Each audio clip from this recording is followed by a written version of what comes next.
Hello everyone. Today we are going to discuss about the trigonometry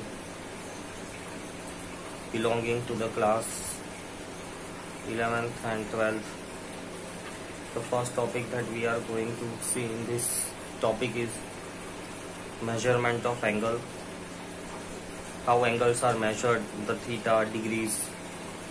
Then the arc length. You must know what is arc and what is its length.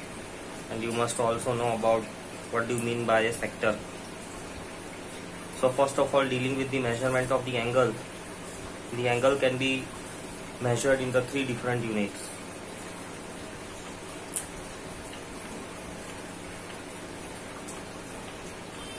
These are sexagesimal, then the centesimal, and the third one is circular. In all these three system of units, we compare them in the terms of their right angle. So if we take one right angle, that is 90 degrees, right? So that one right angle in the terms of sexagesimal system, it is 90 degrees. Furthermore, each degree is divided into 60 minutes. This symbol represents 60 minutes. And each minute is divided into 60 seconds. This double quotes represents seconds. Similarly, in the centesimal system, one right angle is equals to 100 grades. One right angle is equals to 100 grades. Again, each grade is divided into 100 minutes. These minutes are represented by such type of symbol. We can also use word minute. And each minute is again divided into 100 seconds.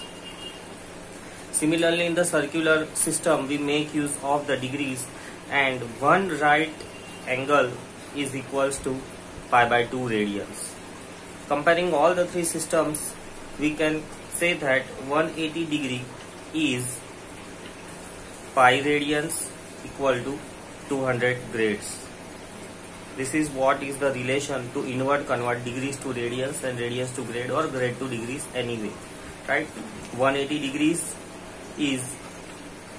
degrees means two right angles. Two right angles means pi radians, and two right angles means 200 grade.